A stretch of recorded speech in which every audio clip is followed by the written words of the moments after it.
saya kan berpendapat seharusnya orang diperiksa nggak tiba-tiba muncul, harusnya ada IDLP. Tetapi ketika kita bertanya kepada sistem pemeriksa, mereka menjawab bahwa kami tidak wajib kasih lu IDLP, kami tidak wajib kasih lu data bukti bahwa lu bersalah. Udah gitu doang. Jadi gimana nih Pak? Sebagai ahli nih Pak, bagaimana pendapatnya nih Pak? Ya, terima kasih Pak Wan pertanyaannya. Ini pertanyaan kasuistis juga nih, ya. Jadi kembali lagi bahwa pemeriksaan pajak itu bukan merupakan wadah untuk balas dendam, Pak. Kita sepakat dulu, Pak. Sepakat dulu, Pak. Ya, karena memang itu tidak ada normanya, Pak. Kalau ada saya harus sampaikan. Tapi masalahnya nggak ada. Ya, jadi pemeriksaan pajak itu bukan tempat untuk mengekspresikan perasaan like and dislike. Wah, saya kayaknya dislike nih sama PT Arion. Saya periksa aja. Wah, saya kayaknya like sama WP-nya Pak Wan misalnya, udah aman aja, 5 tahun nggak saya periksa, kan begitu. Jadi itu bukan substansi hukum, Pak, ya kan, dan tidak diatur itu rumusan normanya. Nah, yang diatur adalah kalau kita bicara pemeriksaan, maka kita harus bedakan antara pemeriksaan bukper dengan pemeriksaan administratif atau orang awam sebutnya pemeriksaan biasa lah, kan begitu ya. Nah, pemeriksaan bukper itu sudah jelas diatur, Pak. Ya, kalau bukper itu diatur di Undang-Undang KUP, ya, turunannya adalah PMK. Nah, diatur di dalam PMK itu 175 atau 177 Pak Dar ya, mengenai bukper itu bahwa pemeriksaan bukper itu harus didahului adanya IDLP, informasi, data, dan laporan atau pengaduan. Ya, jadi harus ada, Pak. Harus ada underlying reason, alasan dibalik dilakukannya bukper itu apa? Jadi tidak bisa. Pak Ari, ini iseng-iseng berpikir Pak ya. Tadi kan ada pengaduan.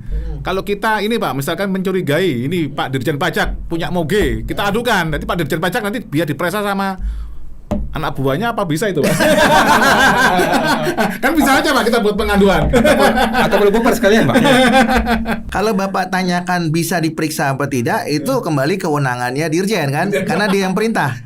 Tapi kalau kemudian apakah memenuhi alasan untuk dilakukannya bukper, ya memenuhi Pak. Karena ada informasi, ada data, ada laporan, ada pengaduan. Persoalannya mau ditindaklanjuti apa tidak? Ya itu kembali lagi kepada yang berwenang, yaitu pemeriksa bukper Pak. Tanya lagi mungkin lantai 14 kantor pusat, mau ditindaklanjuti apa tidak, kan begitu Pak. Ya, nah. Tapi kalau sudah ada unsur-unsur itu Pak, ada unsur informasi, unsur data, unsur laporan, unsur pengaduan, itu jadi bahan. Oh, IDLP ini bukan salah satu Pak ya? Semua Pak ya? Iya, ya kan ya. Jadi ada bahan yang kemudian bisa ditindaklanjuti dalam pemeriksaan bukti permulaan. Karena bukper itu Pak, bukper itu kan sama dengan penyelidikan.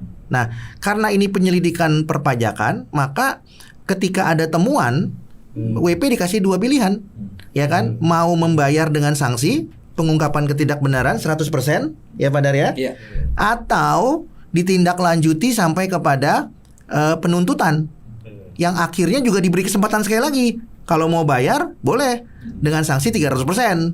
Kan begitu. Ya kan, mau pilih mana? Mau ngaku di depan 100 atau di belakang 300? Atau nggak mau dua-duanya? Tapi masuk buih aja. Ya itu kan pilihan.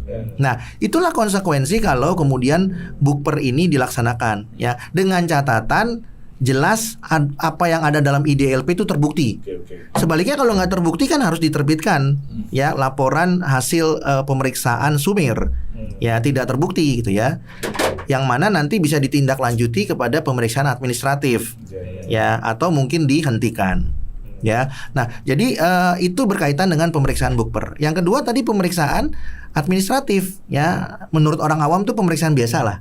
Ya, jadi pemeriksaan ini kan dilakukan karena 2 alasan. Satu karena adanya temuan, ya Pak ya. Itu temuan itu kan cikal bakal dilakukannya pemeriksaan. Biasanya melalui SP2DK dulu, kemudian AR tanya nggak bisa dijawab, ya kan. Itu kan cikal bakal Pak.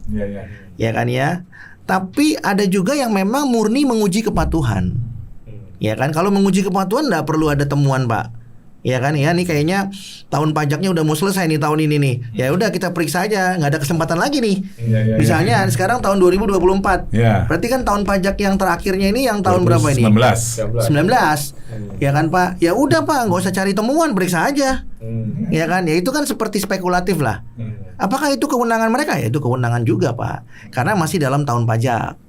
Kan begitu Pak. Nah, jadi kalau untuk pemeriksaan administratif memang itu Pak, bisa ada temuan, bisa juga memang menguji kepatuhan. Nah, menguji kepatuhan itu termasuk tadi Pak, ngejar target sebelum deadline. Nah, itu boleh juga Pak. Nggak ada yang salah dengan itu gitu kan Pak ya. Tapi harus sesuai dengan ini Pak ya, profesional dan integritas Pak. Iya, harus gitu loh Pak. Nah, ini jangan sampai ini teman-teman pemeriksa pajak ini karena dikejar target, lupa dengan profesionalisme dan integritas itu Pak. Betul. Kembali lagi Pak, profesionalisme dan integritas itu diukur dengan pasal 23A konstitusi, 23A konstitusi.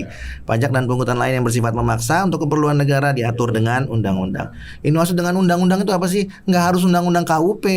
Nah, ini saya mau katakan ya, undang-undang KUP terlalu sederhana. Meskipun udah dirubah 7 kali gitu ya. Kan masih banyak juga hukum yang lain yang harus dipahami gitu ya. Nah, jadi yang dimaksud dengan undang-undang adalah peraturan perundang-undangan terkait, ya, bisa berkaitan dengan perpajakan, bisa juga yang berkaitan dengan hal lain tapi menyinggung perpajakan, kan begitu, ya.